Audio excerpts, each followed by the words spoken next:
aí também o Eduardo, é isso mesmo? Eduardo. Isso vem confirmar que a psicologia é uma ciência múltipla, a gente pode falar em várias psicologias. Eu fico um pouco preocupada, porque o tempo é curto, e eu teria que falar de um trabalho muito longo, muito extenso de pesquisa, porque vocês viram aí que a minha linha de pesquisa é família, subjetividade e desenvolvimento humano, não é?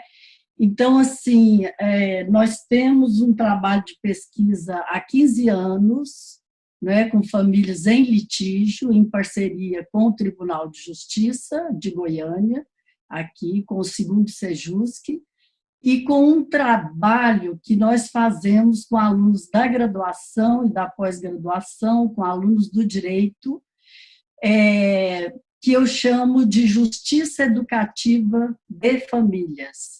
Então, são aquelas famílias que os juízes encaminham, não é? E são grupos abertos, interfamiliares, e que as famílias participam em 5 sessões, de forma que elas possam refletir em conjunto sobre o litígio, sobre o conflito que foi gerado no casamento e sobre as ações judiciais, entre elas, né, a acusação de alienação parental e de abuso, como a Beatriz disse, nem sempre verdadeiras, nem sempre podendo ser realmente comprovadas. Né? Eu escolhi o eixo 2 porque me chamou a atenção, né, quais as contribuições do conceito de alienação parental para o projeto ético, político e técnico-científico da psicologia. Por que eu escolhi esse eixo?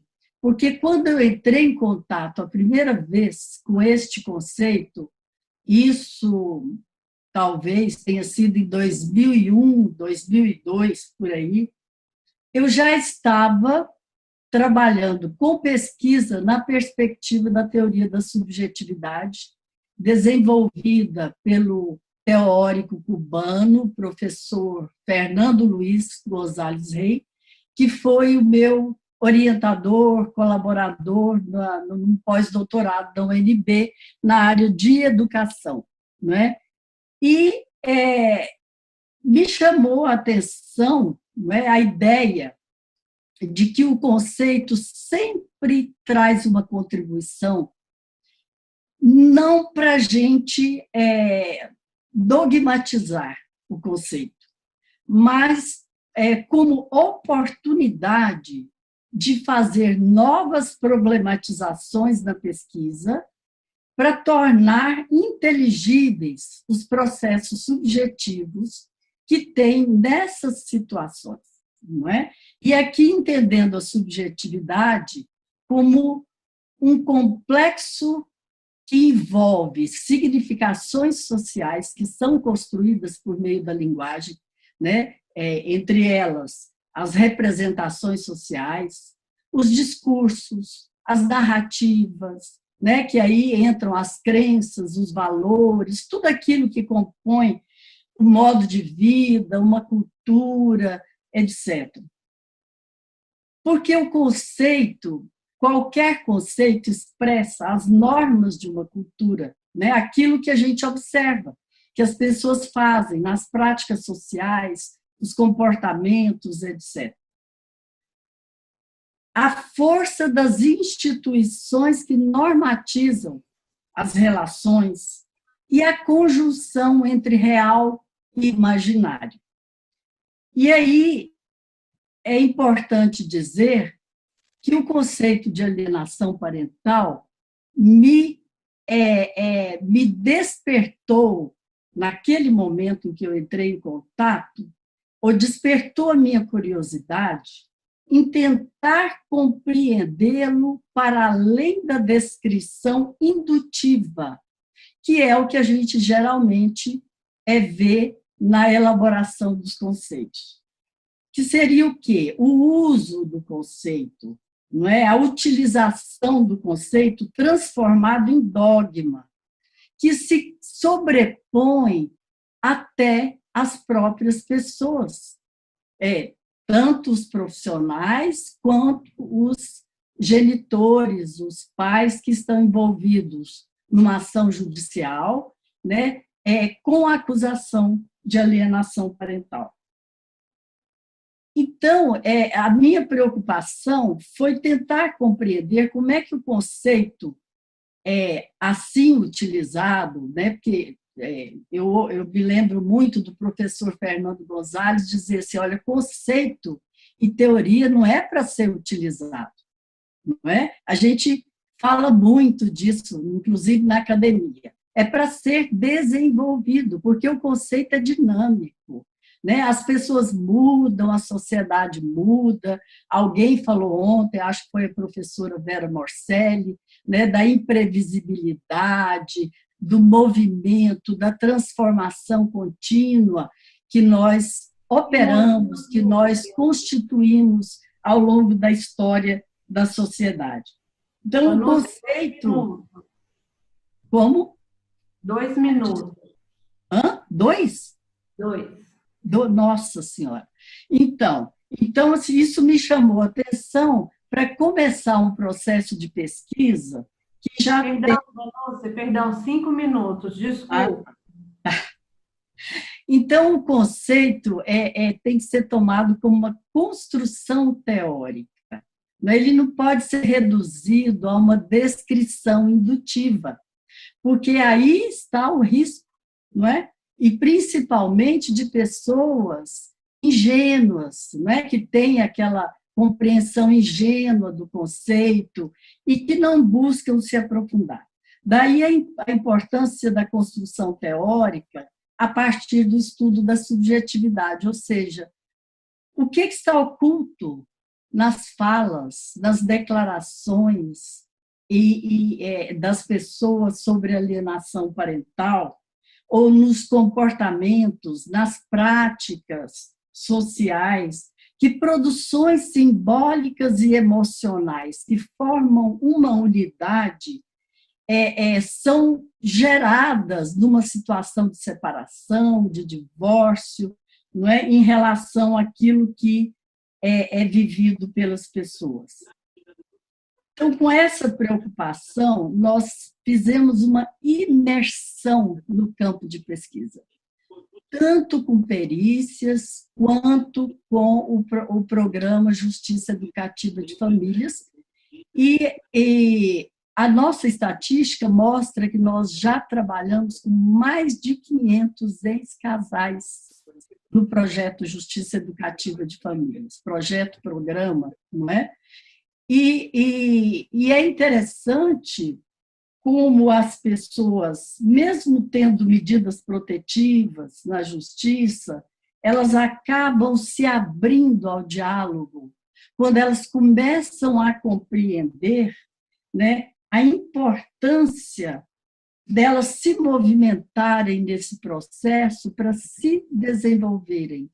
Porque o objetivo da educação das famílias é que elas aprendam sobre o litígio, que elas aprendam sobre elas mesmas e que busquem se transformar a partir de um processo de diálogo e reflexão, onde elas buscam olhar para elas mesmas e não para o outro.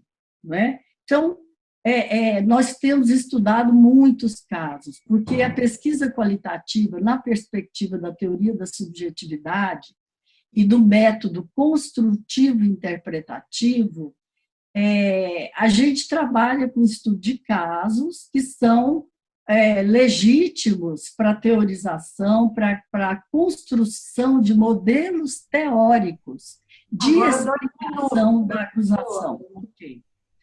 Obrigada, Karen.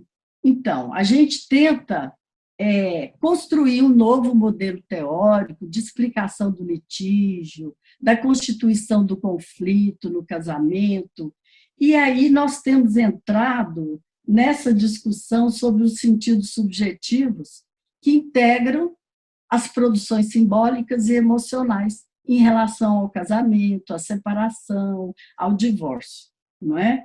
E aí nós temos encontrado emoções muito significativas no nível subjetivo, como, por exemplo, a rejeição, o abandono, né? A rejeição, às vezes, como mãe, o abandono como mulher, né? Ou como homem.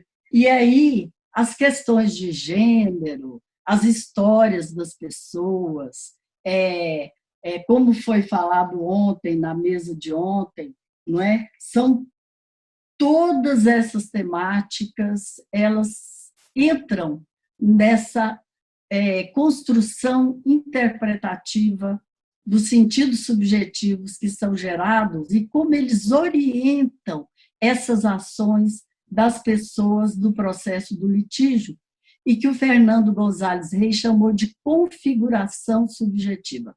Ou seja, qual que é a configuração subjetiva dominante no processo do litígio que orienta as ações judiciais com acusações de alienação parental, né?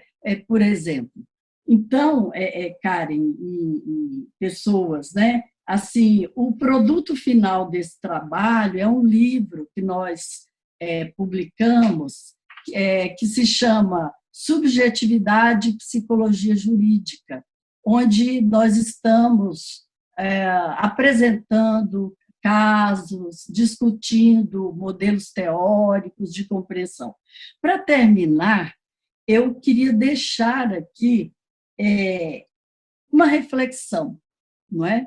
Eu acho que já foi falado ontem, hoje a Beatriz já falou também. Então, a grande preocupação que a gente tem que ter é com a responsabilidade ética, né? Técnico-científica e também a responsabilidade no sentido de ter relações complementares, concorrentes e antagônicas, porque o pai é diferente da mãe, cada filho é diferente um do outro, e a responsabilidade da psicologia, eu acho que é com práticas que possibilitem essa dialógica ético-política, não é? Então, como alguém disse muito bem ontem, a Beatriz já falou hoje, as crianças precisam conviver com ambos os genitores, não é? E nós, como psicólogos, a psicologia, pensando no desenvolvimento da criança, pensando no desenvolvimento das pessoas de uma forma geral, ela tem que contribuir para que isso ocorra, não é? Então, é muito importante nós fazermos com que as pessoas enfrentem o conflito, que pode ser tanto na perícia quanto nesse processo educativo e outros programas que tem aí, com diálogo e reflexão próprias, não é? Porque quem vai mediar o processo de desenvolvimento são as próprias pessoas, é o próprio pai, a própria mãe, na medida em que eles compreendam o que eles produziram nesses complexos processos de separação, de divórcio, e como as crianças colaboram com isso. A gente tem visto no Justiça Educativa que as crianças são nossas maiores colaboradoras nesse processo, não é? E que elas se tornam agentes desse processo quando elas têm a oportunidade de fazer isso. Muito obrigada, né? E estamos abertas ao debate aí. Estou aberta ao debate. Muito obrigada, professora Vanúzia, pelas suas considerações. Agora eu vou chamar a Marília Lobão. A Marília é psicóloga jurídica e psicoterapeuta familiar sistêmica, mestre em psicologia clínica, secretária da Secretaria Psicossocial Judiciária do Tribunal de Justiça Federal, de 2007 a 2016, coordenadora do Núcleo Psicossocial Forense 2000 a 2007, diretora do Serviço Psicossocial Forense de 1993 a 2000, psicóloga judiciária do Tribunal de Justiça do Distrito Federal de 1985 a 2016. Marília, muito obrigada pelo aceite. A palavra é sua. Muito obrigada, Karen, pelo convite. É um prazer estar aqui, é uma honra. Como eu só tenho 10 minutos de fala e o tema é extremamente complexo, eu vou me ater a pensar o tema da alienação parental e seu impacto num país como o Brasil, que de fevereiro de 2019 a fevereiro de 2020, 1,5 milhão de mulheres foram agredidas no nosso país, 42% delas em casa e por homens. Em 2019, ocorreram 1.314 feminicídios, 3,6 por dia, segundo a Datafolha. A cada minuto, ou seja, durante o meu tempo de fala, 3 mulheres vão ser espancadas por ao menos um homem no Brasil, isso segundo o Ministério da Saúde. E 72% dessas mulheres tinham como agressores uma vítima. Por que eu estou falando disso nesse momento? Porque esses números são provas cabais da profunda desigualdade entre homens e mulheres no Brasil. E como a gente não pode pensar uma lei que diz respeito a relações entre homens e mulheres, porque a lei da alienação parental geralmente diz respeito a relações entre homens e mulheres, embora, claro, que existam casos onde é avó com mãe, mas a grande maioria entre homens e mulheres, e a gente não leva em conta a desigualdade de gênero no nosso país, quando a gente pensa essa ideia, quando a gente pensa nessa lei. A gente não pensa nos privilégios dos homens e as consequências da masculinidade hegemônica brasileira sobre todos, inclusive sobre os próprios homens, mas especialmente sobre mulheres e crianças. E eu não terei tempo de falar das interseccionalidades de raça e de poder financeiro, mas eu quero deixar registrado que elas perpassam esse tema. A ideia da alienação parental não leva em conta a desigualdade entre homens e mulheres. A consequência disso é que ela difunde uma ideia que aprofunda essa desigualdade e, mais grave, ajudou a promulgar uma lei que aumenta os privilégios dos homens e vulnerabiliza ainda mais as mulheres. Permite que desenhamos mulheres histéricas, desequilibradas, que inventam mentiras para poder estar perto dos seus filhos. Ela ignora que homens e mulheres são subjetivados de formas distintas nas sociedades que têm grande assimetria de gênero. Por que não existe uma lei de alienação parental e nem fala de alienação parental na Suécia ou na Islândia, países mais igualitários do ponto de vista entre homens e mulheres do mundo? Por que será? Valesca Zanello, professora da Universidade de Brasília, nos fala do dispositivo da eficácia pelo qual os homens são subjetivados. E isso faz com que eles sejam egocentrados e são educados desde pequenos a mostrar competência como provedores e demonstrar virilidade sexual. Assim, eles são valorizados entre eles e na nossa sociedade. Eles aprendem a amar muitas coisas, inclusive a si próprios, enquanto as mulheres são subjetivadas para aprender a amar os homens e para serem subjetivadas também pelo dispositivo materno e pelo dispositivo amoroso. O que é isso? O dispositivo materno e o dispositivo amoroso, pelos quais as mulheres são subjetivadas, as ensinam a serem heterocentradas, ou seja, voltadas para o bem-estar dos outros. Que mulher que me ouve agora, que não se reconhece nessa história, que mulher que não se reconhece como organizando sua vida em função do bem-estar dos filhos, da família, que mulher que não conhece centenas de pessoas que precisam de cuidados, desde idosos, desde doentes, desde crianças, e que são cuidados por mulheres em 99% dos casos, isso é o dispositivo amoroso nos quais nós somos subjetivadas. Nós somos adestradas para dedicar todo o nosso tempo, nosso corpo e nossa energia, na grande maioria das vezes, para o cuidado dos filhos. E aí depois a gente não consegue levar em conta essa cultura, essa educação, quando a gente pensa na relação que uma mulher estabelece com seus filhos e a relação que um homem estabelece com seus filhos.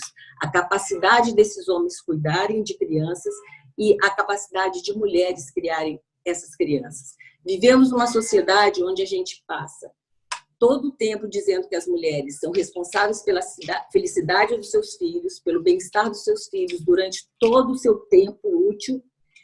E, de repente, em algum momento, quando ela vive uma situação onde ela precisa ser apartada desses filhos, essa organização social que a ensinou a estar o tempo todo com o seu filho não é levada em conta. E também não é levado em conta que nós vivemos uma sociedade onde a grande maioria dos crimes violentos são perpetrados por homens. Então, que permite que a gente desconfie, que a gente, pelo menos, se disponha a investigar profundamente quando uma mulher diz que seus filhos ou que ela estão sendo vítimas de violência por parte de um homem. Nós, mulheres, nos tornamos exímias cuidadoras e os homens, exímios cuidadores de si mesmos. Eles são educados para força, para poder e para controle. E essas características precisam ser levadas em conta pelos psicólogos judiciários quando estão fazendo uma avaliação de disputa de guarda compartilhada e principalmente de alienação parental. Foi exatamente esse poder masculino, essa eficácia advinda de séculos de ocupação do espaço público, enquanto a mulher foi mantida no espaço privado, que permitiu a esses homens, após reiteradas perdas de privilégio no âmbito privado, com as leis de 1962, 1967, 1990 e principalmente a Constituição de 1988, eu não vou entrar em detalhes nessas leis porque não dá tempo, mas a minha dissertação fala exatamente sobre cada uma dessas leis, que foi tirando o poder no âmbito privado dos homens, que foi justamente esse grupo de homens que logo depois se organizou para que pudesse disseminar a ideia da alienação parental e promulgar essa lei, bem como as duas leis da guarda compartilhada. Denise Cotet, uma pesquisadora da Universidade do Quebec, ela conclui: o patriarcado sempre se organiza, toda vez que perde seu poder. Assim, sempre que vê seus privilégios ameaçados. E no meu ponto de vista, nos meus estudos, essas três leis têm sido usadas para isso, para garantir os privilégios masculinos no âmbito familiar. Alienação parental, o que chamam de alienação parental, já é previsto na psicologia como maus tratos emocionais. Eu tenho dificuldade de compreender por que a nossa ciência precisa se apropriar de uma ideia que foi desenvolvida inicialmente por uma pesquisa científica que tem muitas críticas por erros metodológicos, se nós temos na nossa ciência os maus tratos emocionais profundamente estudados, trabalhados e que fazem parte do arcabouço da nossa ciência. E nós, psicólogos, poderíamos estar trabalhando esse arcabouço quando uma criança é doutrinada por outra pessoa a se afastar de um genitor. Então, essa é uma crítica grande que eu faço. Para que existe essa ideia de alienação parental, se o conhecimento da psicologia já tem todas as ferramentas para tratar do tema de uma mãe que repetidamente fala mal do pai dessa criança na frente dela. Em abril de 2018, dia 26 de abril, para ser preciso, de 2018, a Universidade de Quebec, em Montreal, realizou um fórum intitulado Alienação Parental, uma ameaça para as mulheres. Ela tinha por objetivo fazer com que esses profissionais participantes se posicionassem sobre a alienação parental no Quebec, na Europa e no Brasil. Foram 13 conferencistas, professores, pesquisadores da Universidade do Quebec, da Bélgica, e profissionais europeus da área de abrigamento de mulheres vítimas de violência ou da proteção da infância. Eles afirmaram em documento conclusivo e publicado que a ideia de alienação parental não tem fundamento científico. Concluíram também que esse termo passou a ser usado por qualquer situação onde uma criança não deseja ver um de seus pais. Ontem, nesse evento, nós tivemos um exemplo disso no chat da palestra. para quem prestou atenção. Um palestrante narrou em 4 frases que sua mulher dificultava e impedia o seu contato com o filho. E uma participante, uma mulher, afirmou que era uma situação de alienação parental, sem ter qualquer informação sobre o caso.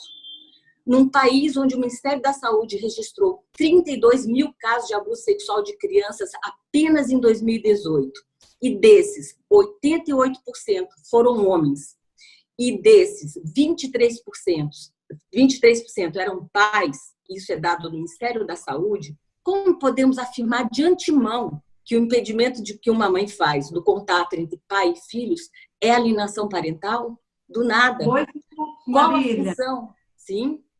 2. Sim. Estou terminando. Qual a função que essa ideia tem na nossa sociedade? Que pessoas se autorizam a afirmar que uma situação é alienação parental sem nem conhecer a situação. Quanto mais ter feito um estudo aprofundado, o palestrante seguinte, o Josimar, irá apontar na sua pesquisa de doutorado um pouco sobre como essa ideia foi apropriada. Eu aponto a vigência do poder do homem, onde a palavra do homem ainda tem mais peso de uma mulher. Então, quando o homem escreve em 4 linhas que ele está sendo impedido de ter contato com seus filhos, isso tem um peso enorme, mesmo depois de mesmo diante de uma fala e documentações de mulheres que falam do seu medo, da sua preocupação de seus filhos estarem sendo vítimas de violência. Quando uma profissão como a psicologia, que tem como um dos seus princípios fundamentais a promoção da igualdade, isso está no nosso código de ética, dissemina uma ideia que aprofunda a desigualdade entre homens e mulheres, eu compreendo a ideia de que a verdadeira opressão se completa quando todos defendem os privilégios do opressor. Essa é a minha fala. Muito obrigada, professora Marília, pelas suas considerações. Gente, eu gostaria de registrar a presença da nossa querida Cristine Rocha, que é vice-presidente do Conselho Regional de Psicologia aqui nesse evento. Sem mais delongas, eu vou passar agora a palavra para a próxima palestrante, Andréia Calçada, psicóloga formada pela UERJ, psicoterapeuta, perita do Tribunal de Justiça do Rio de Janeiro em varas de família, assistente técnica em varas de família e criminais, pós-graduada em psicopedagogia clínica, especialista em psicologia clínica e psicopedagogia pelo CRP 05, especialização em neuropsicologia, autora do livro Falsas Acusações de Abuso Sexual, O Outro Lado da História, de 2001, coautora do livro Guarda Compartilhada, Aspectos Psicológicos e Jurídicos, de 2010, autora do livro Falsas Acusações de Abuso Sexual e Implantação de Falsas Memórias, de 2008, autora do livro Perdas Irreparáveis, Alienação Parental e Falsas Acusações de Abuso Sexual, 2014, mestranda em Sistemas de Resolução de Conflitos, membro da ABPJ, Associação Brasileira de Psicologia Jurídica. Andréia, a fala está com você. Muito obrigada.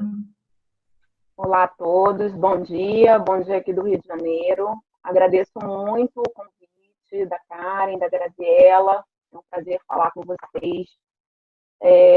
E aí, assim, eu não posso falar sobre a questão da alienação parental sem falar um pouquinho, rápido, óbvio que o nosso tempo é muito curto, sobre a minha trajetória com essa história.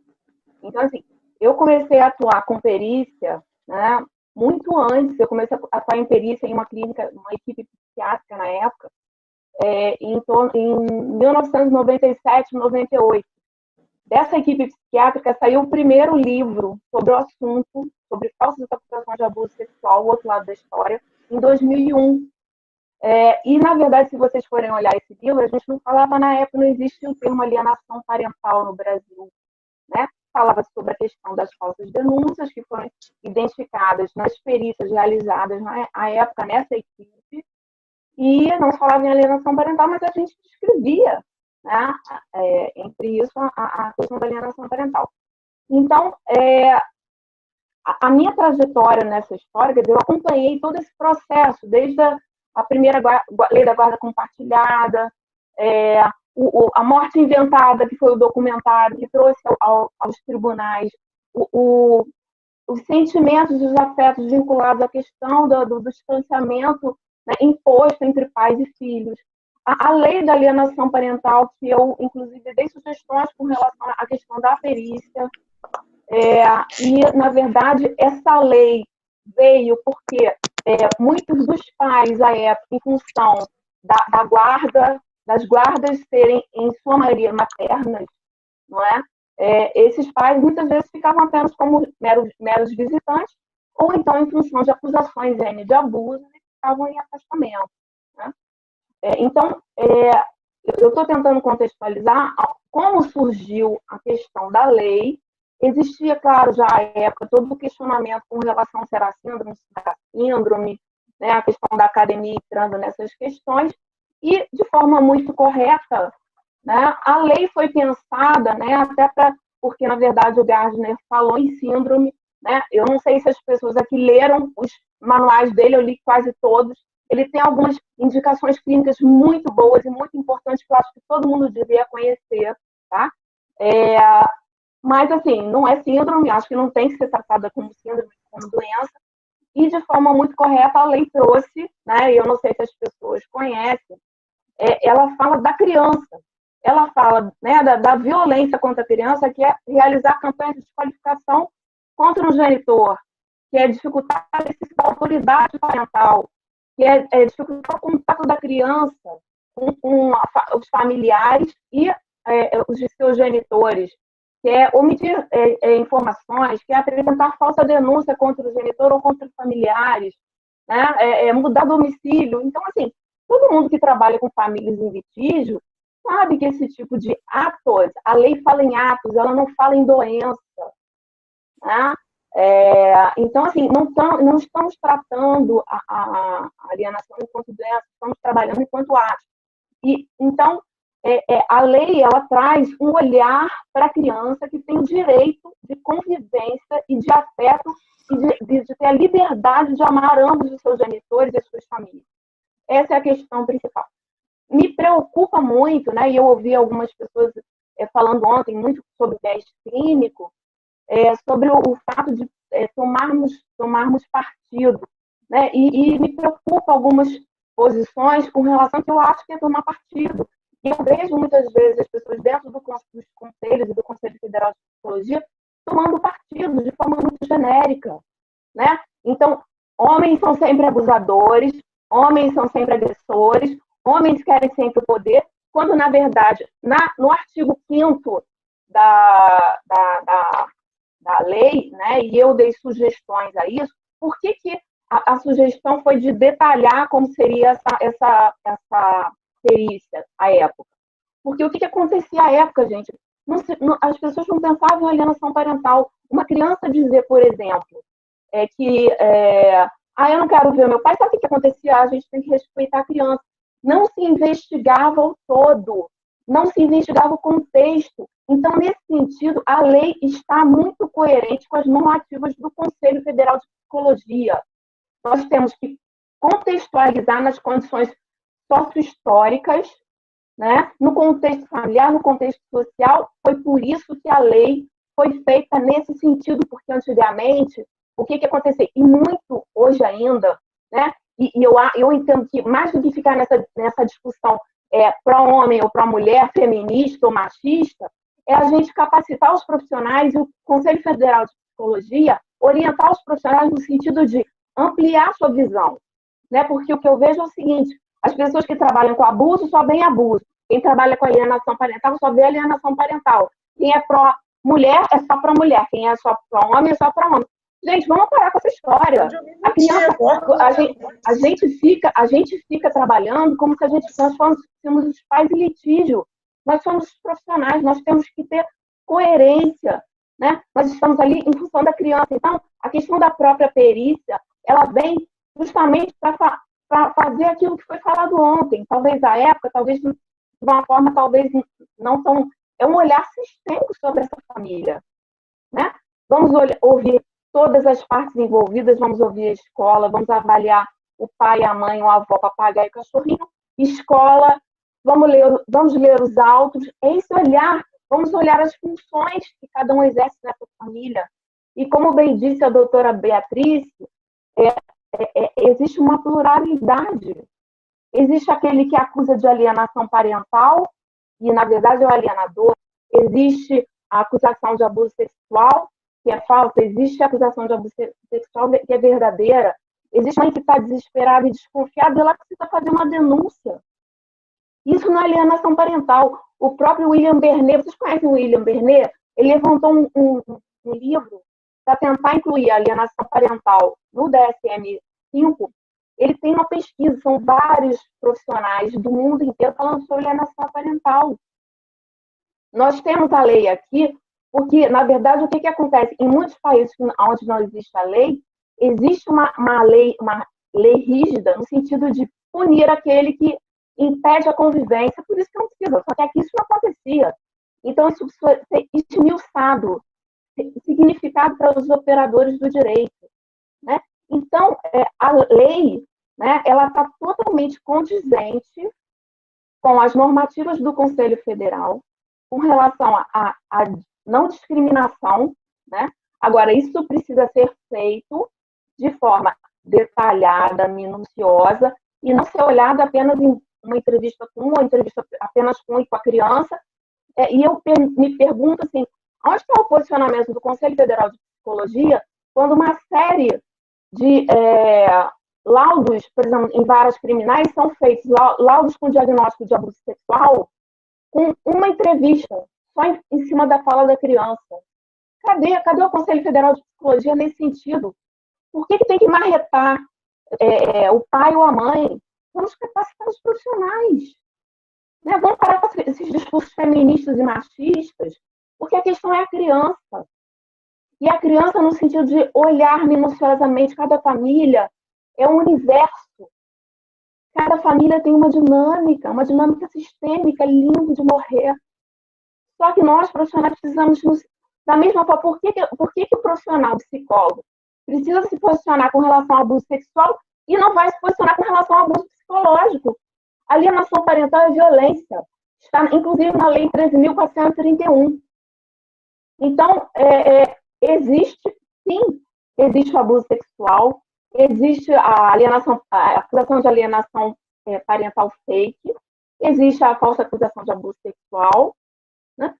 E olha só, sinceramente, eu acho que nós precisamos, enquanto profissionais, parar com essa discussão inócua e feminista e machista e olhar para a criança, e olhar para cada família individualmente e organizar para o juiz, gente. Ou vocês querem, então, que o perito não se posicione e o juiz do direito vai, então, decidir do jeito que ele quer, porque ele não tem obrigatoriedade nem de seguir aquilo que a gente fala.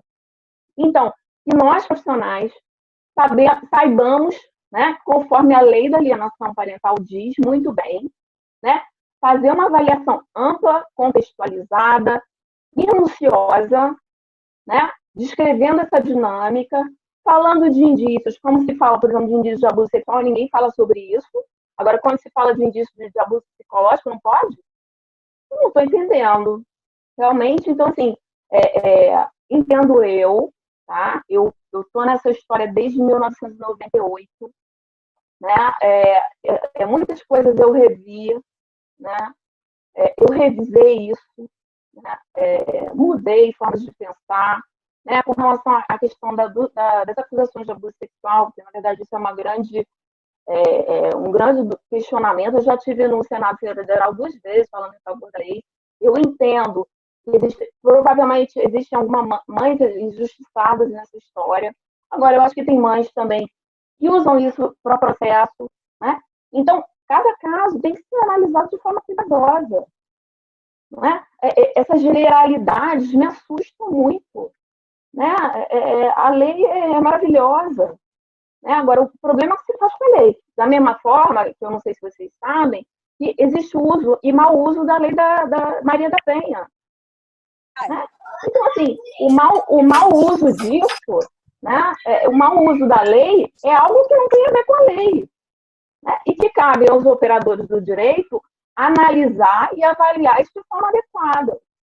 Então, assim, o que eu estou pedindo a vocês, enquanto profissionais, meus colegas de trabalho, com todo respeito, né, vamos olhar para a lei num outro formato. Vamos, 2 minutos já? Vamos olhar, né, para a lei como algo que foi construído, né? Então, assim, com todo respeito, por favor, né? Então, assim, que foi construído com uma demanda, né? Eu sei que existe violência doméstica, né? Mas, assim, existe... Senão a gente entra nessa história de que a mulher também é sempre a vítima, né? Então, assim, existe, sim, relações de poder entre as pessoas. E, claro, né, se tem até 2013, as guardas, 87% das guardas não eram maternas. Então, isso...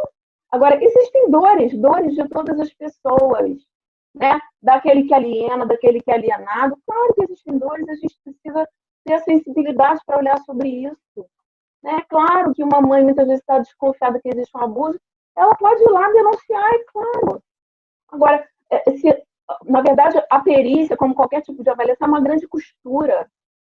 Você vai costurar as diversas entrevistas com que você analisa do processo, com que você ouve nas entrevistas, com que você ouve da criança de forma adequada, com que você ouve de todo mundo. É um grande quebra-cabeça, né, para avaliar justamente toda essa dinâmica individualizada daquele processo que você está atuando. Então, assim, o que eu estou pedindo para vocês, assim, vamos baixar a bola, né, vamos olhar com cuidado para cada uma dessas situações, vamos parar com generalizações teóricas, né, e vamos sair dessas posturas polarizadas, né, homem, mulher, e por aí vai, que a gente está vivendo hoje em dia, que não está ajudando ninguém, tá bom?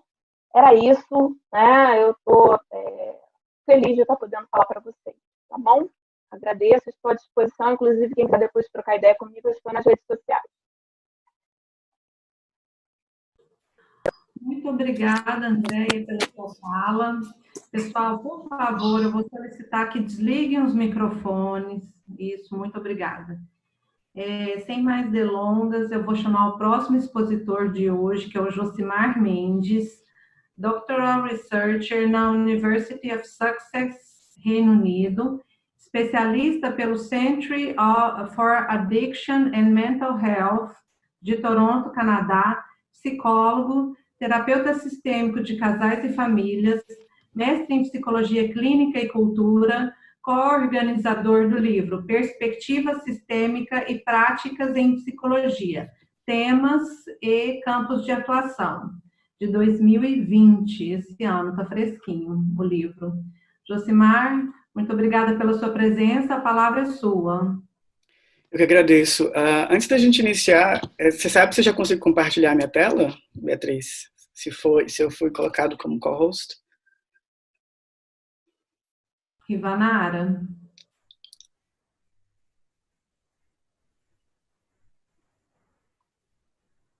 Agora tá certo, acho que eu vou conseguir. Eu fiz uma pequena apresentação e aí eu gostaria de compartilhar com vocês, porque aí o raciocínio fica mais fácil de seguir. Antes de tudo, eu queria, com base, né, no que já foi falado até aqui, colocar que eu acho que o papel desse seminário não é necessariamente dizer o que as pessoas devem ou não fazer, não é necessariamente dizer o que está certo, o que está errado, o que as pessoas devem parar ou não de fazer, porque não é só porque é alienação parental, não é só porque é um tema delicado, mas acho que no contexto da psicologia a gente sempre está aberto ao diálogo, está sempre aberto à reflexão, e nesse sentido toda e qualquer discussão é válida, né? E a gente não pode descartar logo de cara as coisas só porque a gente não concorda. Enfim, pensando um pouco sobre, também, de novo, o que já foi dito até aqui desde ontem e no dia de hoje, eu percebi que o que eu posso contribuir para discutir o eixo que me foi dado é falar um pouco de um dos estudos que eu acabei de concluir aqui no doutorado na Inglaterra, E aí, rapidamente, só para falar que eu trabalho com estudos e pesquisas sobre o divórcio e disputa de guarda desde 2010. Meu mestrado em 2013 foi sobre reflexões sistêmicas sobre alienação parental, tem várias publicações sobre isso, tá? E agora eu estou cursando meu último ano aqui de doutorado na Inglaterra, e meu doutorado é focado no processo de tomada de decisão sobre a guarda de crianças após a separação parental. Então, estou tentando compreender como é que esse processo ocorre no Brasil e na Inglaterra, e também como que o princípio dos melhores interesses da criança é entendido e aplicado dentro desse contexto. E aí, esse estudo que eu vou falar foi um estudo qualitativo, que foi realizado com 78 atores jurídicos, ou seja, juízes, promotores, psicólogos, assistentes sociais, advogados, e aqui do Brasil e da Inglaterra. No Brasil, entrevistei pessoas em Brasília, São Paulo e Porto Alegre, e na Inglaterra foram várias cidades. Bom, antes da gente começar, e aí vocês vão entender, mas por que ele vai falar sobre processo de tomada de decisão, que isso tem a ver com a alienação parental, da discussão de hoje? Isso vai ficar claro. Segura um pouquinho que vocês vão entender por que desse percurso teórico antes de falar especificamente sobre isso. Bom, a primeira coisa é que a gente tem que entender que o processo de tomada de decisão, e aí eu estou colocando de uma forma bem simples, porque não é objetivo desse encontro aprofundar teoricamente as coisas que não estão necessariamente ligadas ao objetivo do encontro. Enfim, a tomada de decisão seria então um processo cognitivo de seleção de elementos ou cursos de ação entre várias opções disponíveis em um determinado contexto. E aí, uma reflexão importante já para a gente começar a problematizar a situação da alienação parental nesse contexto da tomada de decisão em relação à guarda após a separação parental, é entender que esse termo tomada de decisão veio de um termo inglês, onde se originou, né, chamado decision making. E o making, ele vem do verbo em inglês make, que significa fazer. E aí, a primeira reflexão que eu faço é de que a tomada de decisão não é um processo estático, né? Então, eu tenho um certo ranço dessa versão que foi feita em português, porque parece que, quando você fala tomada de decisão, é como você vai tomar um drink, tomar uma cerveja, tomar um suco. O negócio está lá pronto, você só pega, né, e se apropria. E a tomada de decisão no contexto de disputa de guarda, ela não é isso. Ela é um processo, né? Então, se a gente fosse fazer uma tradução bem literal, seria o fazimento, perdão pelo pleonasmo, o fazimento de uma decisão. É um processo, como já foi explicado aí nas falas dos colegas anteriormente.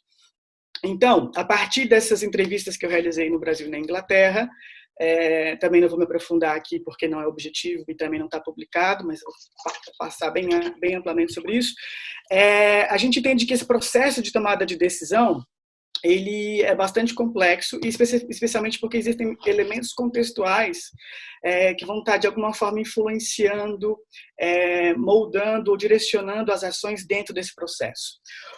Um dos contextos mais predominantes e que interferem nesse processo de tomada de decisão é justamente o divórcio e o desenvolvimento da família, né? Resgatando um pouco da fala do Sérgio de ontem, compreendendo que o processo do divórcio, da separação parental, como bem queiram, é um processo bastante vinculado ao ciclo vital da família, ao desenvolvimento da família. Portanto, também é vinculado ao aumento de crise, né? E em situações de crise, as pessoas têm comportamentos disfuncionais, elas têm comportamentos não assertivos. Embora eles não sejam desejados, eles acontecem, a revelia disso. Um outro aspecto é o PMICA, que na verdade é uma sigla para o princípio dos melhores interesses da criança e do adolescente. E em relação a esse princípio, a gente tem problemas direcionados à definição e aplicação.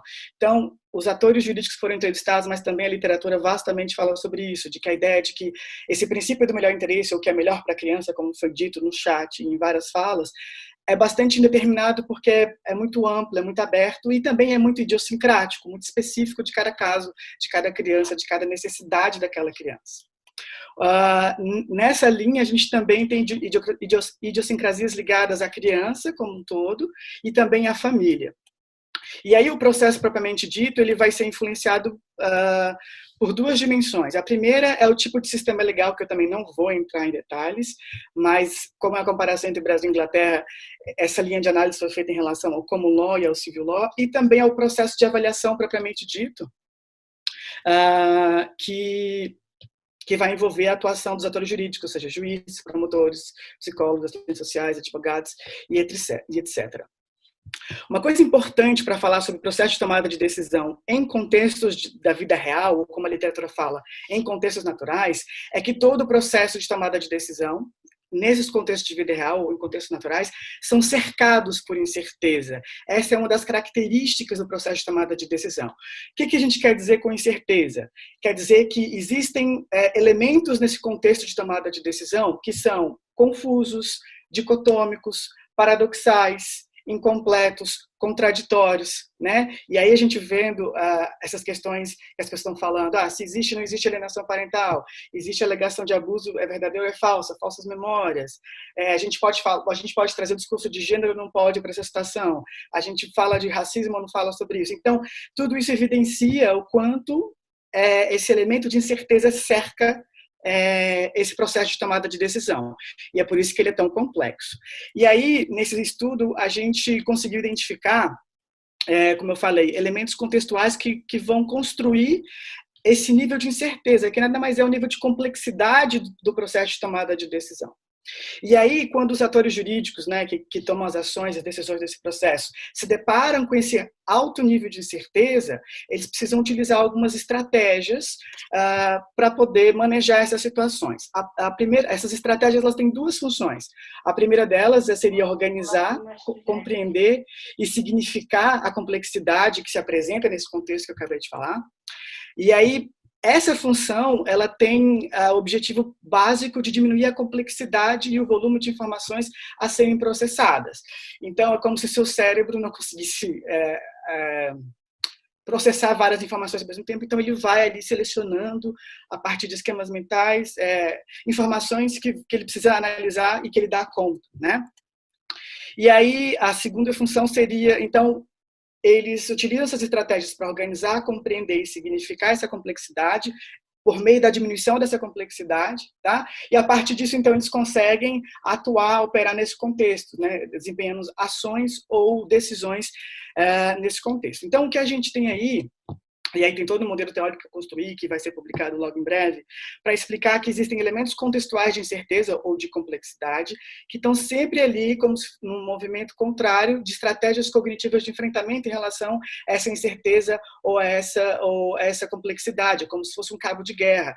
Por isso que o processo de tomada de decisão nesses casos é muito complexo, porque você tem essas duas forças opostas tentando aí puxar para um lado ou para o outro.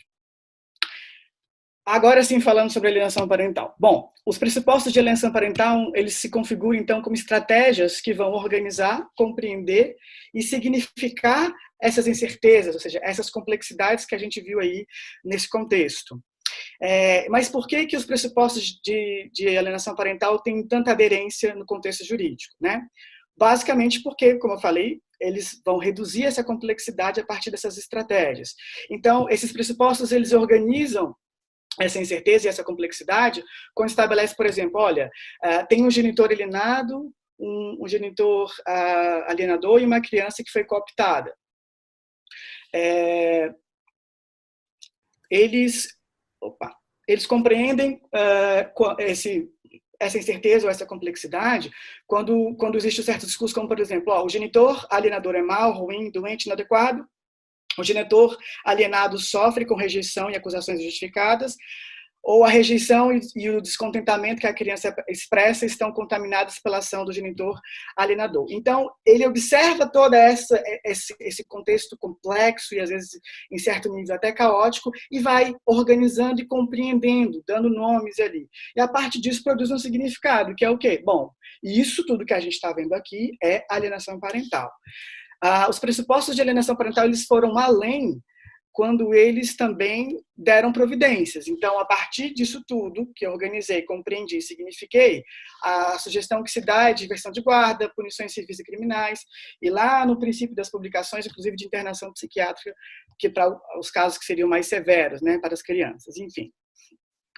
E outra justificativa para ter essa aderência tão grande é porque essa teoria, além de simplificar essa complexidade toda de incertezas que tem nesse contexto, ela dialoga muito bem com a racionalidade do direito, essa racionalidade dicotômica de um culpado, de um inocente, de um requerente, de um requerido, de um autor, de uma vítima, né? Esses papéis marcados ali, antagônicos, né? Que a gente também tem nos pressupostos de alienação parental. Por isso que casa tão bem uma coisa com a outra.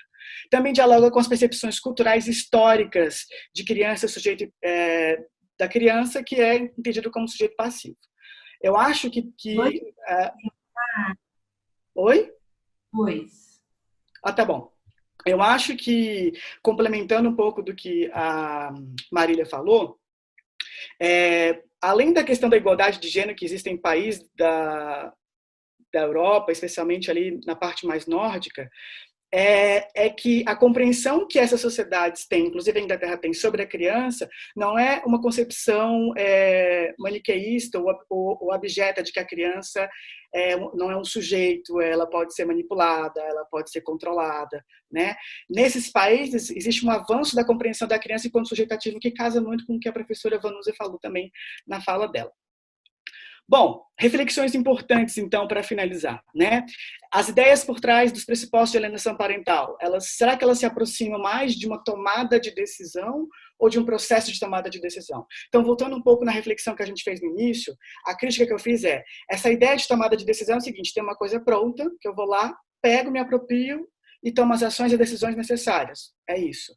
Já a ideia de processo de tomada de decisão seria essa construção mais complexa, que inclusive a colega anterior falou muito sobre isso, né? Então, me parece que os pressupostos estão muito mais na ideia de uma decisão pronta a ser tomada, assim como também nessa questão que a gente teve nos últimos anos praticamente compulsoriedade da guarda compartilhada. Então, essas alternativas que foram estabelecidas da teoria, depois da lei, depois da guarda compartilhada compulsória, a não ser quando um dos pais realmente não deseja ter a guarda da criança, são estratégias de simplificação de um contexto muito complexo, porque as pessoas que estão atuando naquele contexto não conseguem lidar com as complexidades ou com a incerteza que aquele contexto apresenta.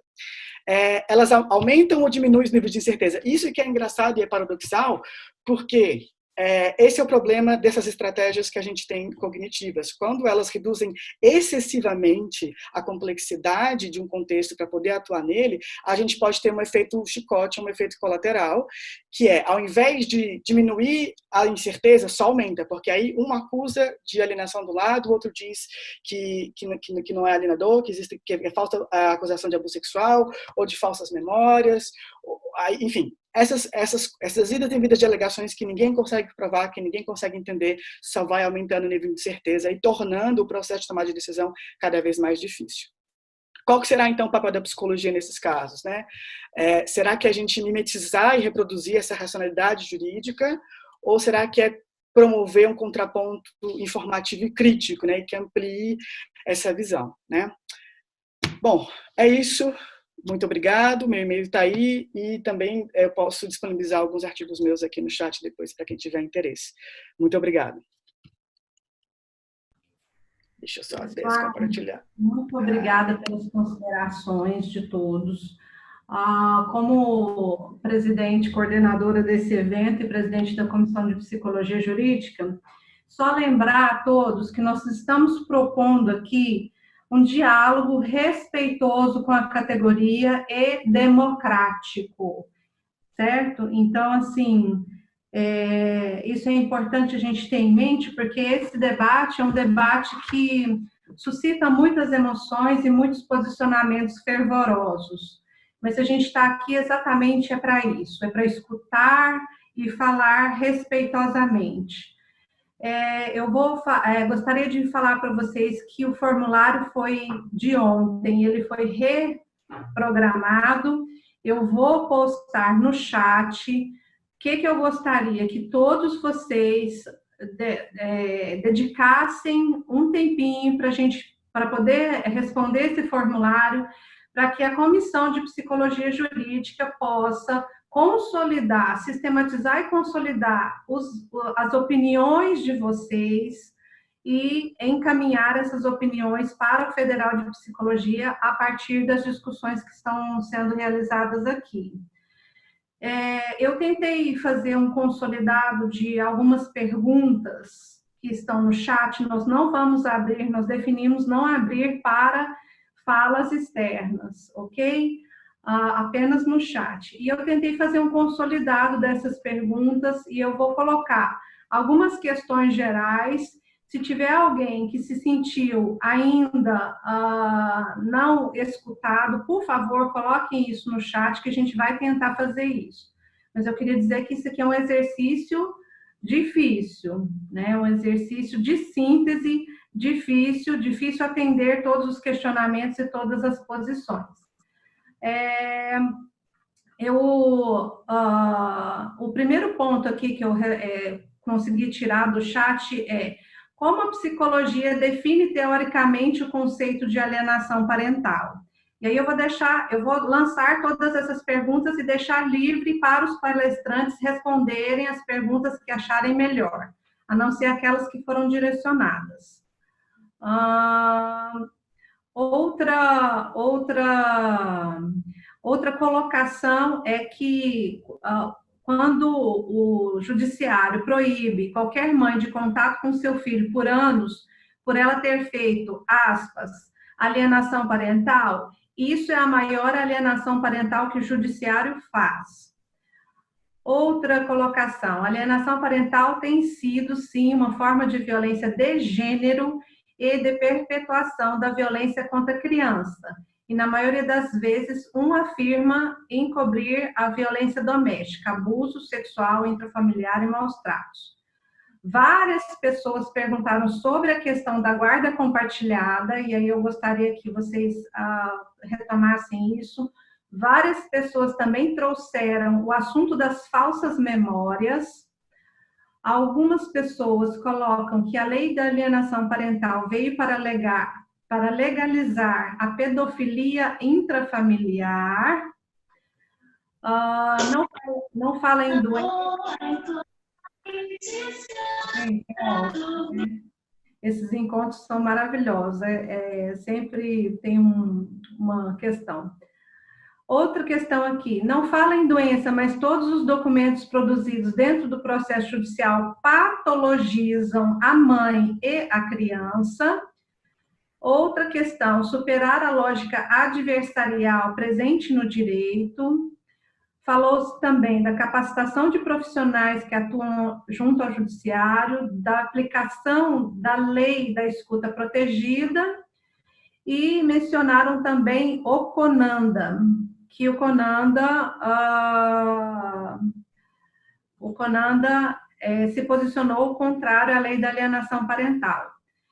Perguntaram ainda da alienação de avós e demais parentes e do código de ética do psicólogo em relação a essas questões.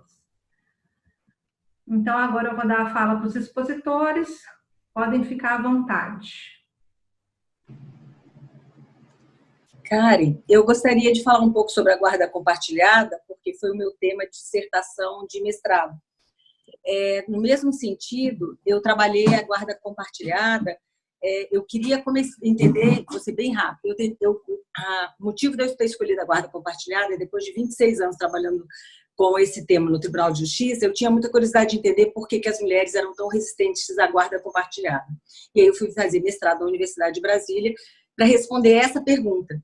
E o que eu concluí, e tem uma literatura assim, bem vasta, eu tive a oportunidade de fazer uma pesquisa em bancos de dados de universidades europeias, então eu estou com uma literatura de vários países, é que o que a gente pode concluir é que a guarda compartilhada ela é uma ideia fantástica, excelente, nos casais que houve não havia sexismo durante o casamento.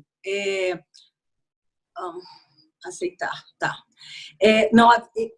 Quando havia uma distribuição igual da participação do pai e da mãe nas responsabilidades e rotinas da criança. Quando isso acontecia, depois do divórcio, a guarda compartilhada corria tranquilamente. Mas quando a guarda compartilhada era determinada, a revelia da mãe, após um relacionamento onde o pai mantinha o papel tradicional de provedor, ficava ausente da rotina da casa e da rotina da vida das crianças.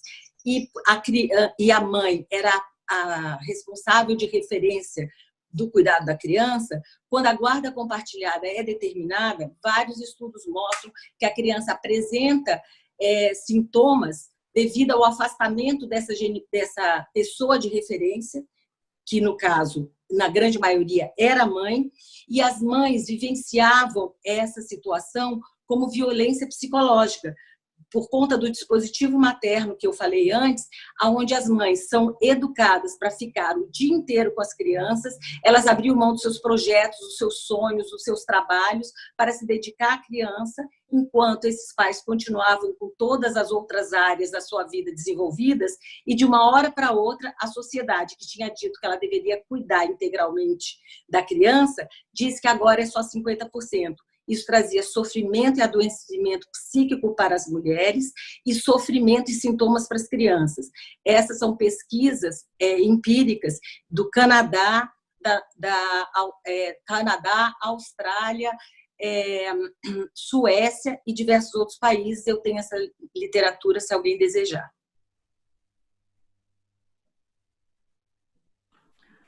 Muito obrigada, Marília. Desliga seu microfone, por favor. Quem mais, gente, dos expositores? Eu queria falar um pouquinho, Karen, e todos, assim, sobre a questão dos mecanismos que são dispostos na lei, e aí alguém falou sobre a questão da inversão da guarda, né?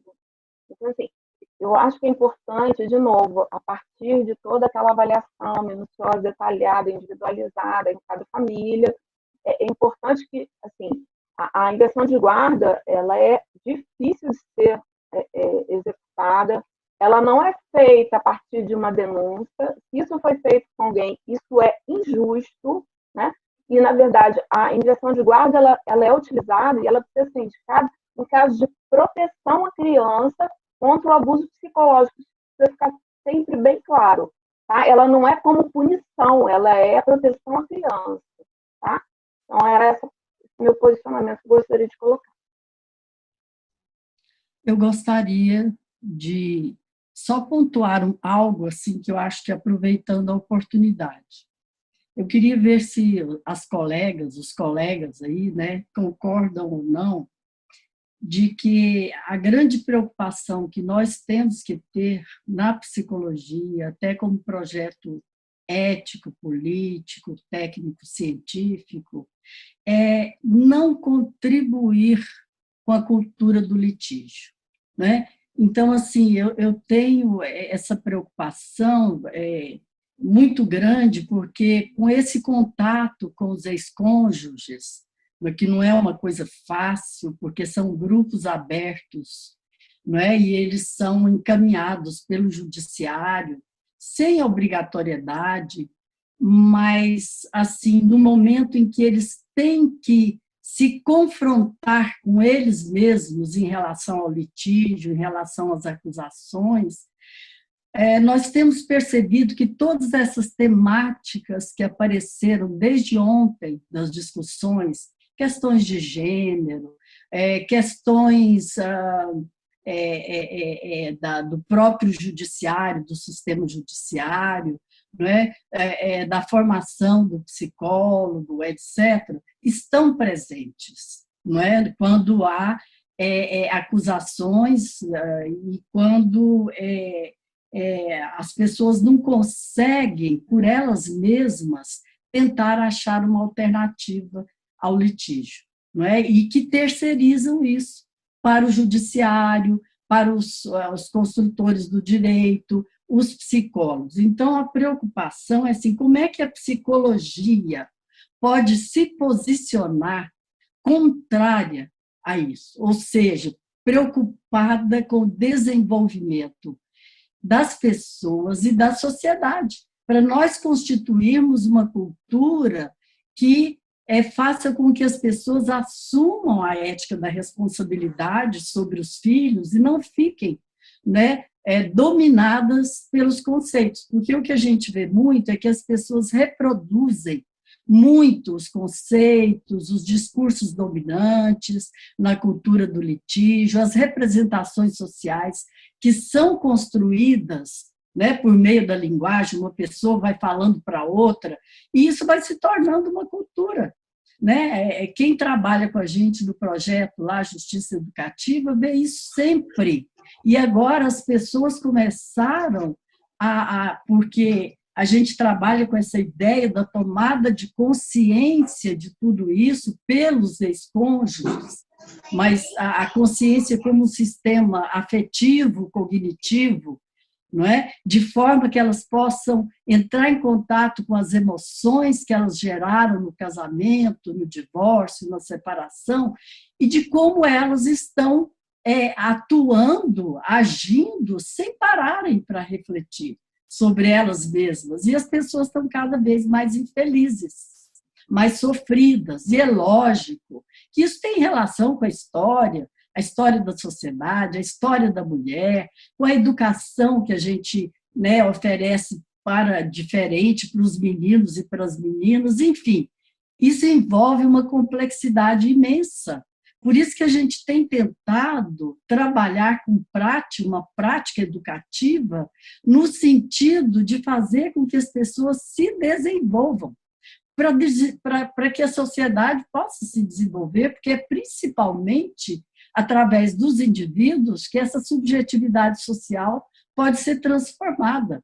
E aí eu concordo com todos vocês que falaram ontem, que falaram hoje, porque tem toda essa complexidade, e eu acho que o projeto ético-político da psicologia tem que passar por isso, buscar a saúde das pessoas, buscar o desenvolvimento das pessoas, porque há muito sofrimento, a gente que trabalha, né, com famílias, a gente vê isso. E as crianças são incríveis, porque elas têm nos ajudado com expressões, com ações, se tornando agentes desse processo, e tem tido depoimentos das crianças nos grupos interfamiliares incríveis, quando elas se sentem apoiadas por nós. Porque muitas vezes a criança ela reproduz a representação social que foi construída de um genitor em relação ao outro, porque ela é a parte mais fraca, vamos dizer assim. Né? Falou-se ontem em lealdade da criança ao pai e à mãe. E só para terminar, assim, eu trabalhei mais de 30 anos com crianças, não é? Então, passei minha vida em contato com crianças. E é maravilhoso, porque elas nos ensinam coisas fantásticas. Somos nós que atrapalhamos tudo, não é? Então, era isso que eu queria dizer. E, para terminar, quando eu falo de subjetividade, na perspectiva cultural histórica, não é como alguma coisa interna, é como um conjunto complexo de tudo isso, que está oculto, e que a gente tem que entrar em contato com isso nos estudos de casos, para nós compreendermos os processos singulares de constituição dessas situações que a justiça não consegue compreender, porque eles não são preparados para isso, porque tem a lógica adversarial, né? E ela funciona assim, ok? Obrigada, gente. Eu queria complementar o que o que a Marília falou sobre a guarda compartilhada, e a gente queria fazer um paralelo, por exemplo, com a situação que a gente tem aqui na Inglaterra. É interessante porque a lei da Inglaterra ela diz o seguinte: não existe, segundo a lei, né, o que a gente tem aqui de lei, que são poucas, mas existem algumas, não existe, a lei não determina, como no Brasil, por exemplo, se a guarda será preferencialmente compartilhada ou unilateral. A lei sequer fala de questões muito específicas, ela só diz o seguinte, que quando, pensando no modelo hegemônico, né, de família, quando um pai e uma mãe se separam e têm filhos, é importante tomar decisões em relação à criança. E aí o termo que é utilizado chama-se child arrangement, que seria, na tradução, arranjos em relação à criança. Ninguém fala que esse arranjo é melhor do que o outro, que esse tem que ser sempre o mais colocado, só em casos... Porque a compreensão daqui é de que, justamente, se o contexto é muito incerto, é muito complexo, se eu se eu produzo formas de caixinhas, é muito difícil encaixar todas as famílias nessas caixinhas, né? E aí, complementando isso, eu queria falar também de uma coisa que é o que a gente vê muito, as pessoas que têm um discurso favorável à lei, por exemplo, ou favorável aos pressupostos, né? E um dos argumentos de defesa é o seguinte, porque a lei está aí, a gente viu no chat também, para preservar a criança, para ajudar as crianças. Bom, quem já teve a oportunidade de circular em algum processo de disputa de guarda, de participar da avaliação, ou de coisa assim, sabe muito bem que por mais que aspectos legais digam que a criança é prioridade, que o discurso do senso comum fala que a criança é prioridade, na maioria dos casos a criança é alijada nesse processo, ela não faz parte desse processo. E aí, eu de novo faço um paralelo com a Inglaterra, porque na Inglaterra é o seguinte, e aí vocês vão me perguntar, mas como é que a Inglaterra faz quando, por exemplo, tem esses casos muito difíceis, com muita beligerância, com muito conflito, e se não tem uma lei para dar conta, o que é que a gente faz? Bom, na minha percepção, a Inglaterra fez uma coisa que, de fato, é proteger a criança. Então, assim como no Brasil, aqui na Inglaterra, a criança não é parte do processo. Você tem lá, de novo, o modelo hegemônico, o pai e a mãe. Quando você tem casos de alta beligerância, que a coisa está muito impossível, né, de tentar compreender e tudo mais, eles chamam de intractable cases, ou casos muito difíceis, existe o que eles chamam, o juiz nomeia o que a gente chama de guardião da criança, que é um assistente social, que vai representar a criança no processo, e esse assistente social é encarregado de nomear um advogado, ou seja, a criança é a terceira parte no processo. Então, não é o pai ou a mãe que está dizendo o que é melhor para a criança, é um profissional, uma terceira parte de fato, que é um assistente social qualificado, mais um advogado que juntos vão dizer, olha, nesse caso muito confuso, bem difícil, a gente está trazendo a perspectiva de fato da criança, né? Então, a pergunta é, por que já que é para ter uma lei que melhore, porque disseram que as leis que a gente tinha não de fato não resolvem, não dão conta, por que ao invés de promover uma lei ou um formato de compreensão que reduz excessivamente as complexidades desse contexto, a gente não faz uma lei que ajude os operadores do direito a compreender melhor a complexidade desse contexto, né? E aí, só para encerrar, as pessoas sempre perguntam, mas como é que fala? Eu concordo também, acho que não vamos entrar nessa lógica, existe ou não existe, porque acho que, inclusive, isso é um discurso meio ultrapassado. Acho que a gente tem que avançar. Nessa lógica, a analogia que eu faço é o seguinte, há alguns séculos atrás, uma pessoa observou o sol nascendo e se pondo.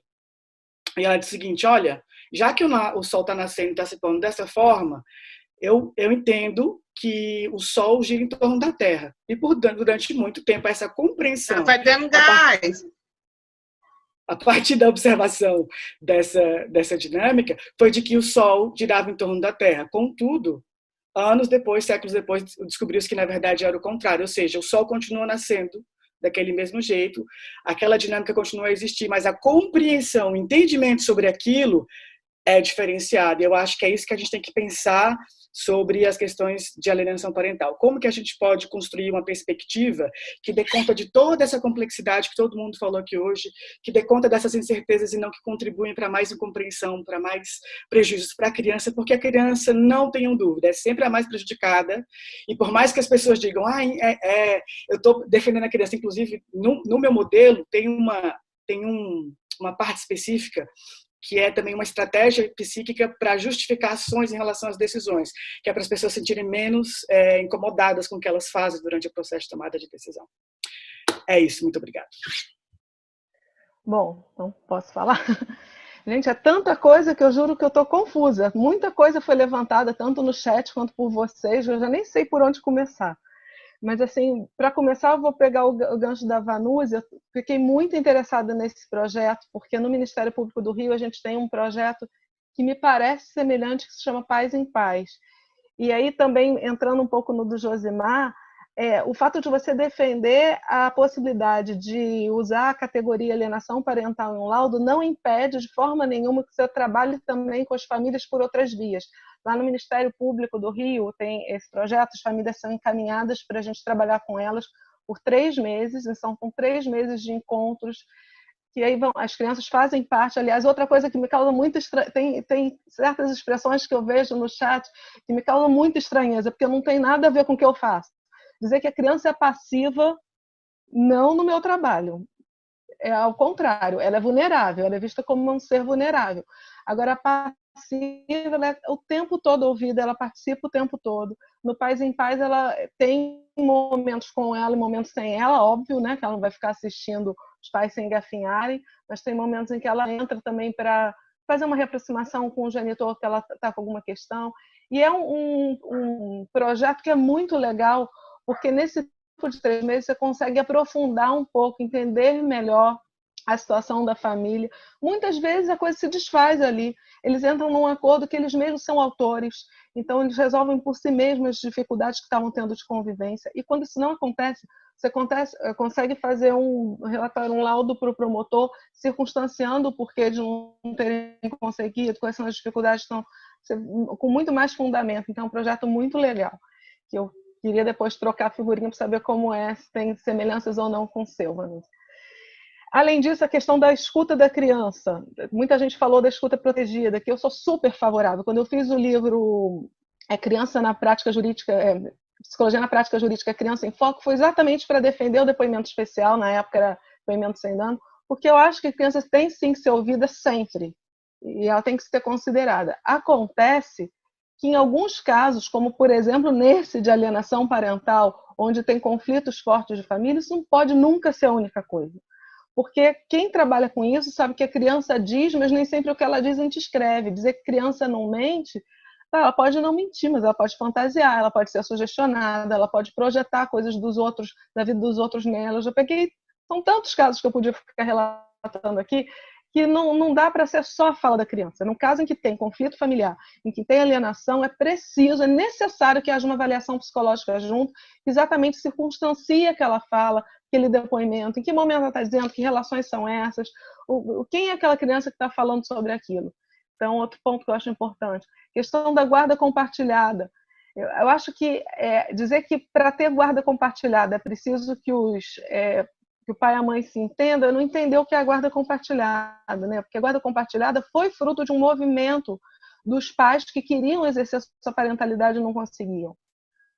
Então, muita gente que queria ser pai, queria ser mãe, porque assim, eu concordo com a Marília quando ela fala de um aspecto histórico, historicamente, sem dúvida, e ainda muito na nossa sociedade, sem dúvida, tem mães que são as mães que cuidam dos filhos e os pais que, hoje eu vi até no Facebook um post dizendo isso, que o pai tinha ido estudar música não sei onde e ia visitar a filha de tanto em tantos meses. Eu falei, se fosse a mãe. Pois é, ainda tem isso sim, não tem dúvida que tem, mas também já tem muito contrário. Na nossa sociedade hoje eu também encontro famílias em que nem tem mãe, são 2 pais que cuidam, ou que tem pai e mãe, mas a mãe é mais workaholic, é o pai que faz a maternagem. Então, assim, eu acho que você partir em qualquer coisa, você partir de um pressuposto, uma bandeira prévia, para mim é muito complicado. Eu gosto de ir para cada caso o mais neutra possível, realmente conhecendo aquelas famílias, conhecendo aquela criança, a realidade delas e ajudando no que é possível. Então, às vezes, é necessário, sim, você usar esse rótulo exatamente para diminuir o conflito, para terminar aquela questão, aquele litígio, para que se tenha uma decisão judicial. Então, assim, cada caso é um caso, não dá para endemonizar a lei, não dá para endemonizar os homens ou as mulheres, e assim, e quando a gente faz isso, a gente fica acho que numa zona muito complicada. Eu não sei, tem muito mais coisa para falar, gente, mas o que me ocorreu agora... Ah, só lembrando de uma coisa que uma amiga minha me lembrou agora, que quando a gente fala de alienação parental, a gente pensa muito na alienação parental mesmo, né?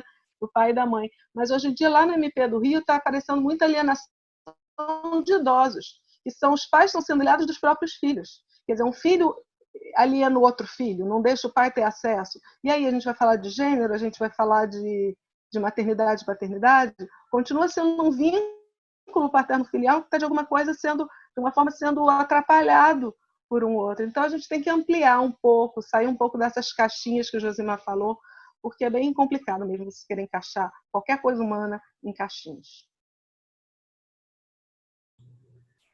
Pessoal, muito bom. Eu estou muito provocada, assim como ontem, e eu gostaria de colocar mais alguns questionamentos a partir do meu lugar como presidente da Comissão de Ética do Conselho Regional de Psicologia, que eu acho que a gente precisa falar disso.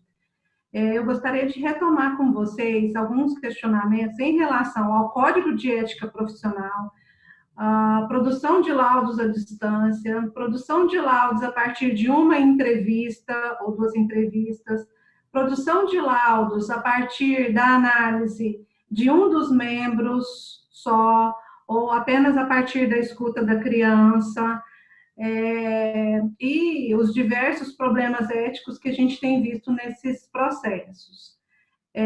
Retomar também uma questão aqui que eu sempre falo aqui na psicologia jurídica, que é assim: o problema não é o que o judiciário pede, o problema é o que o psicólogo responde, porque quem tem que saber quais são os parâmetros éticos, técnicos, científicos da profissão são os psicólogos, né? E o que eu tenho visto é, em muitos casos, a gente respondendo a essas demandas da sociedade, enquanto psicólogos, muitas vezes sem pensar nas consequências que essas respostas vão produzir na vida dessas pessoas. Isso eu estou falando a partir do lugar de COI, desses processos que chegam na COI. E aí, assim, quem é que vai pensar no lugar da psicologia? Somos nós, gente. Então, eu quero provocar os palestrantes a falarem um pouco desse lugar da psicologia na história toda da alienação parental, e violência doméstica e etc. E tudo isso que a gente está discutindo aqui, a psicologia, onde que ela se encontra nesse emaranhado de situações. Por favor. Oi, Karen, posso começar? Só, o meu vai ser rápido, é só uma palavra: qualificação. Eu acho que enquanto a gente está perdendo tempo discutindo se é válido ou não ter a lei, se existe ou não alienação, a gente está deixando de falar o que eu falei. Da qualificação, a gente tem que instruir os profissionais de como fazer isso. Isso a gente não aprende na faculdade, a gente não, pelo menos eu não vi nenhum desses temas na faculdade. Talvez hoje em dia já comece a ver alguma coisa. Mas eu acho que enquanto a gente não se preocupar em qualificar a mão de obra, em fazer com que os assistentes técnicos sejam capazes de fazer laudos realmente possíveis e profundos, estudados, enfim. Eu acho que essa é a palavra. Pode falar, Vanessa. Não, eu acho que complementando o que você disse, é a formação mesmo. A formação, não no sentido de colocar numa forma, né? Mas a formação no sentido do profissional se desenvolver também, ter um desenvolvimento de forma que ele consiga apreender, né, que é aquilo que o Josimar falou, não é? Que é toda essa complexidade de dar uma significação, compreender, explicar, construir um modelo teórico de compreensão daquele caso e de explicação do processo de constituição do problema, não é? E isso tem que ser um profissional que aprenda a pensar. Ele não pode apenas seguir algumas normas da avaliação psicológica. Ele tem que ousar se aprofundar no tema com um pensamento complexo, né, tentando integrar todos os elementos que estão envolvidos. E ele pode usar, não pode ficar também só no empírico, né, a questão da descrição indutiva, mas tem que ser uma dedução, indução, e eu vou tomar a liberdade de falar aqui do método construtivo interpretativo, que é uma lógica configuracional. E aí podem ser utilizados vários instrumentos, diferentes encontros, diferentes sessões. Eu falo muito da sessão conjunta, não é? Onde a gente, mesmo com medida protetiva, que as crianças e o pai e a mãe possam estar juntos, sessões lúdicas, onde a criança vai ter a oportunidade de se expressar, não é?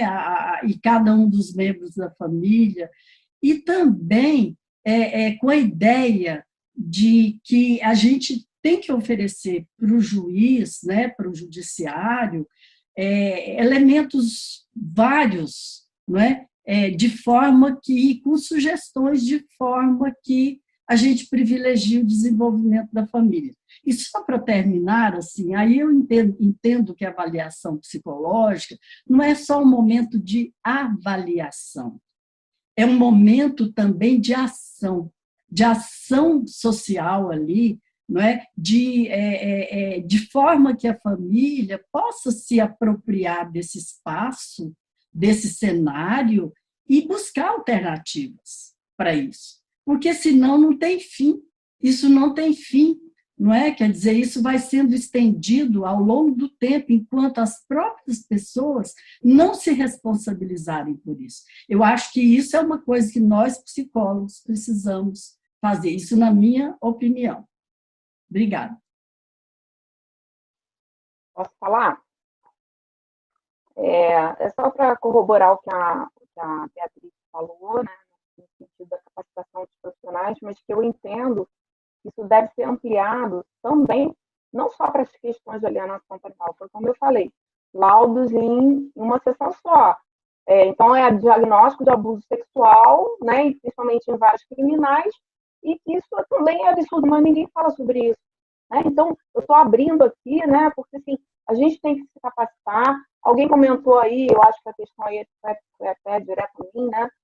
Laudo não se faz à distância, parecer, né? E eu sei exatamente o que você está falando, parecer é uma coisa, laudo é outra. Como parecerista, como assistente técnico, eu posso ser conclusiva. Então, as pessoas às vezes falam sem saber do que estão falando. Então, eu tento ao máximo, né? Não estou dizendo que eu não falho, mas eu tento ao máximo seguir as normativas do Conselho Federal de Psicologia com relação à elaboração de documentos.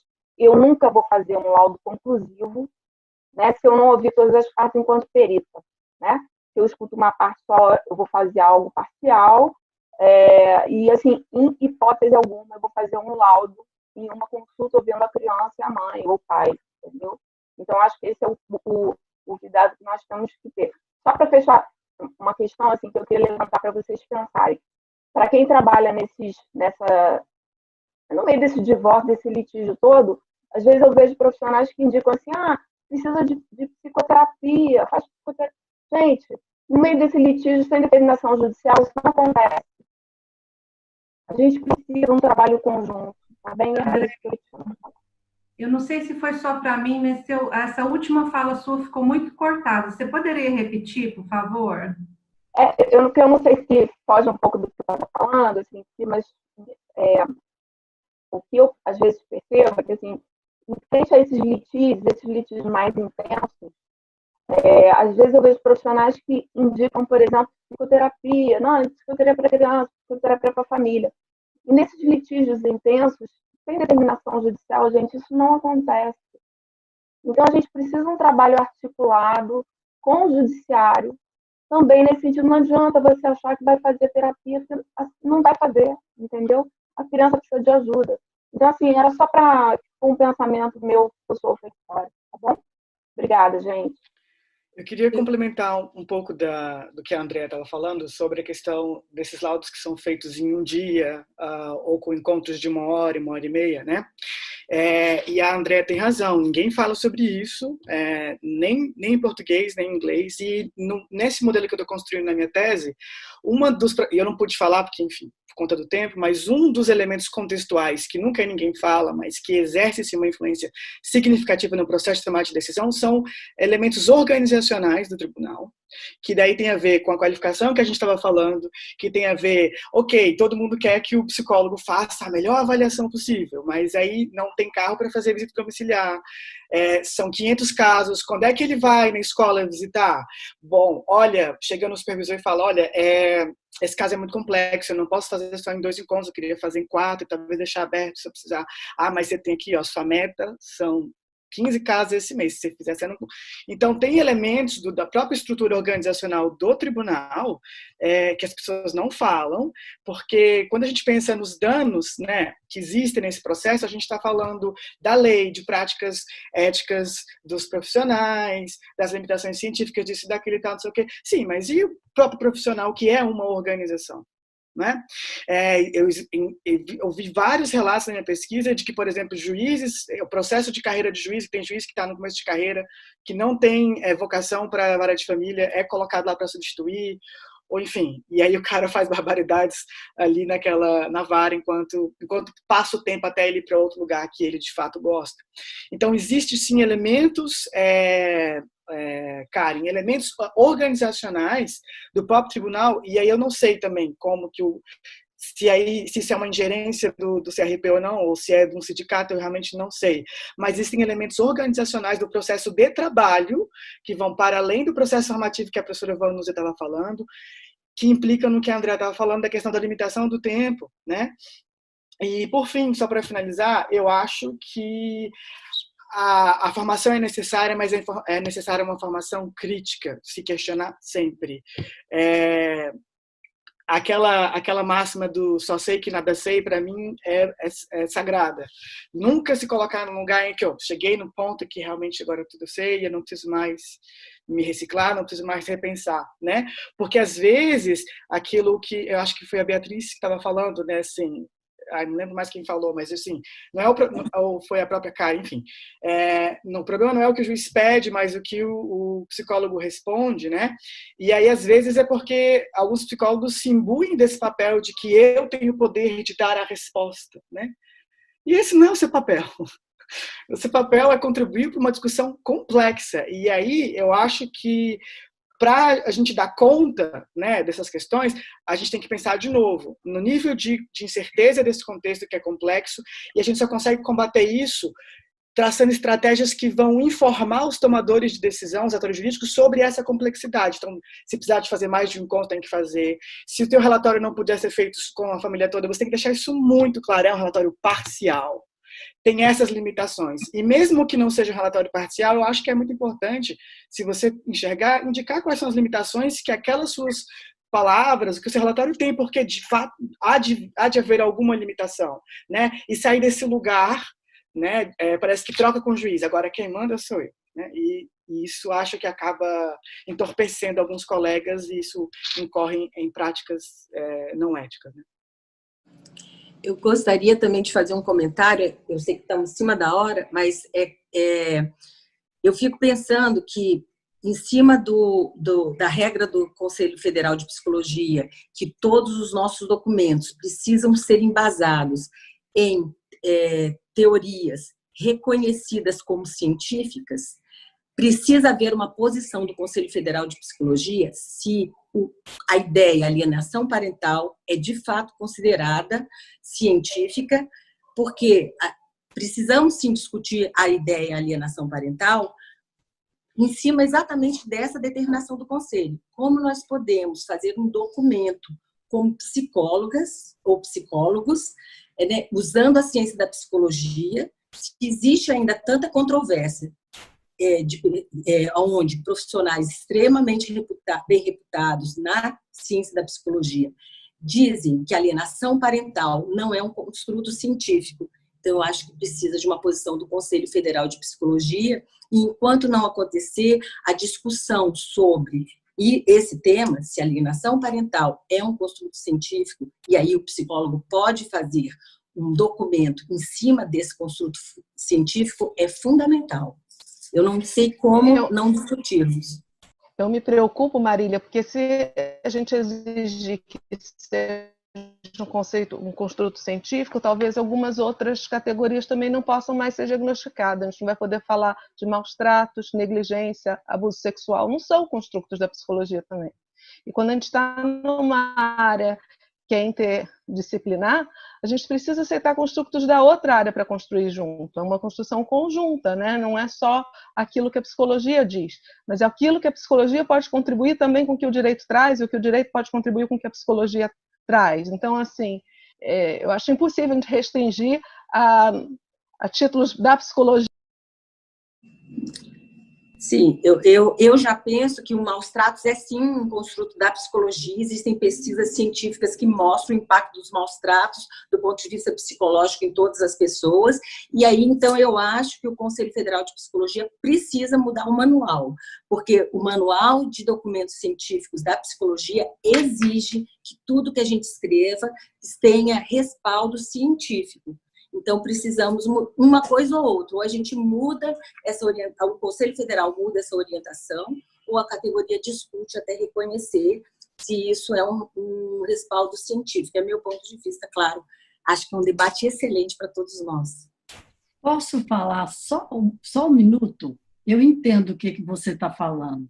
E eu vejo, sim, que o conceito é um ponto de partida, como um construto, para a gente ter acesso a outros níveis de compreensão do problema, né? A qualidade do fenômeno, quando a gente fala de estudo de casos, quando a gente fala da interdisciplinaridade, e quando o Josimar fala da filosofia, eu achei muito, e alguém até comentou aqui, eu achei muito interessante, porque está havendo um retorno à filosofia. Isso está evidente na academia, a gente, né, está vendo assim que nas pesquisas, porque a psicologia não dá conta de tudo. A filosofia, a sociologia, a antropologia, né? A gente falou de temas que têm relação com tudo isso. E é muito complexo mesmo, tem muitas incertezas.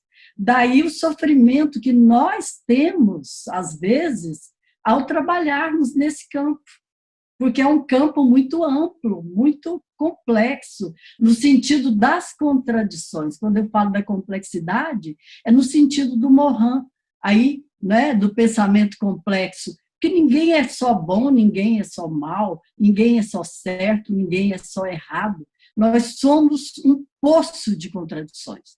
E se a gente não compreender isso, nós não vamos poder ajudar as pessoas. É a minha forma de pensar, e a gente tem visto isso muito, muito cotidianamente no nosso trabalho, e que quando as pessoas reconhecem essas contradições, elas se libertam de alguma forma e se transformam, né? Podendo, tem um depoimento de uma pessoa que foi numa vara de família, que eu vou citar o que a juíza falou, né? Foi um homem que falou assim: olha, a senhora está vendo aqui na frente da senhora um novo homem.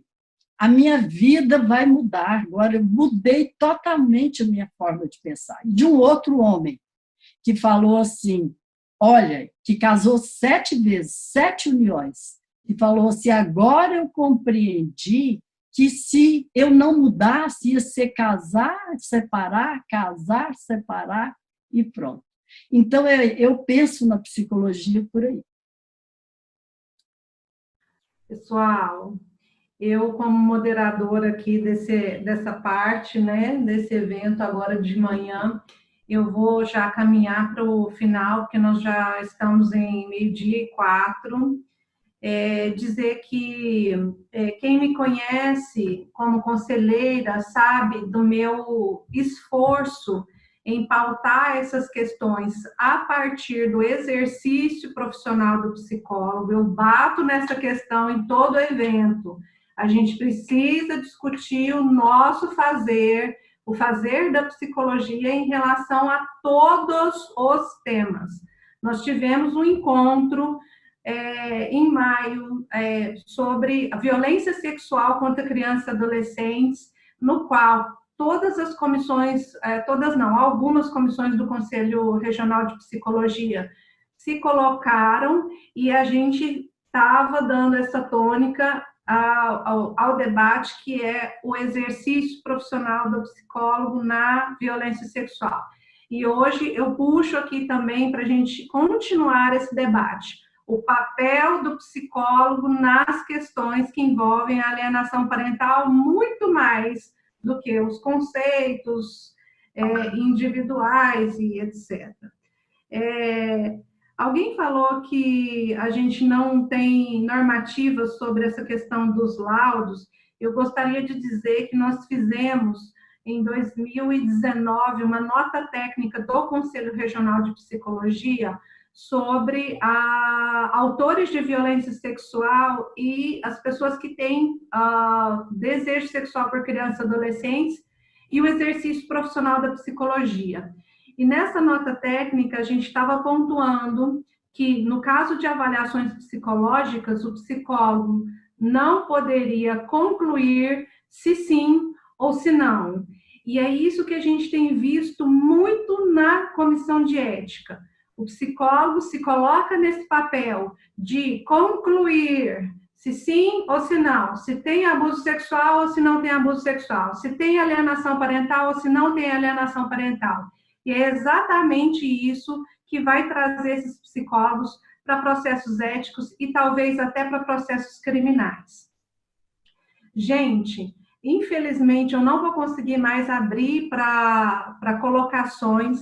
Eu gostaria, o link do formulário já foi disponibilizado. Vou encerrar por aqui. Muito obrigada à mesa. Eu estou extremamente provocada. Vou pedir para a Rivanara não fechar a conferência antes de eu pegar o chat. Eu vou pegar o chat todinho, vou copiar e colar, porque eu quero retomar essas perguntas com mais calma depois. É impossível atender a todos os pedidos aqui. Nós somos 324 pessoas, agora 304. Então, assim, infelizmente, eu vou pedir desculpa a todos aqueles que eu não consegui responder e trazer para esse debate. Ok? Muito obrigada, gente. Até às 14 horas, na parte da tarde, teremos outros debatedores também com essa grandiosidade de contribuições. Muito obrigada, viu?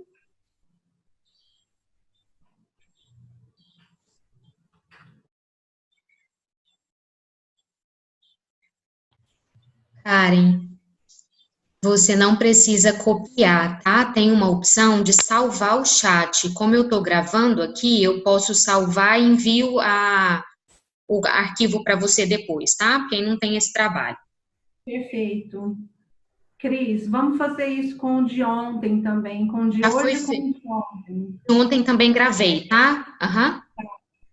Pessoal, vocês podem ficar à vontade para finalizar. Deixa eu te fazer uma pergunta. A gente também tem que preencher formulário, quem palestrou? Por favor, Beatriz. E onde está esse link? Interessante. Está no chat, Beatriz.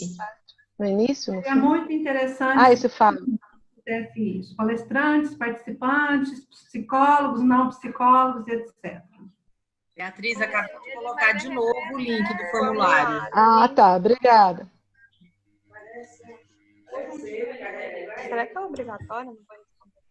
Pessoal, não é obrigatório, é um retorno que o Conselho Regional de Psicologia está solicitando dos participantes para que a gente possa sistematizar o posicionamento de vocês a partir de um lugar de democracia, a partir de um lugar que todo mundo aqui vai ter fala, voz e vez, porque exatamente esse debate é que vai ser retornado para o Conselho Federal de Psicologia.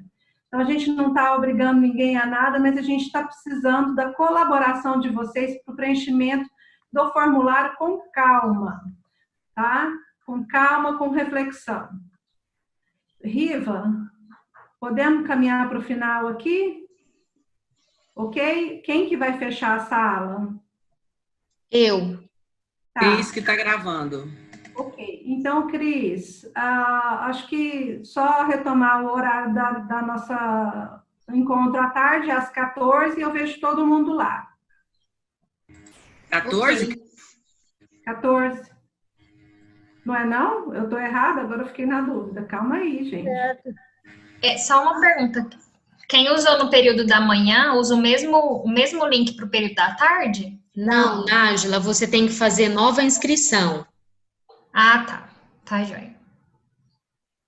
Muito obrigada, gente. Enriquecedor. Muito bom mesmo. Muito obrigada. Obrigada pelo convite, foi muito bom. Nós que agradecemos. Até mais.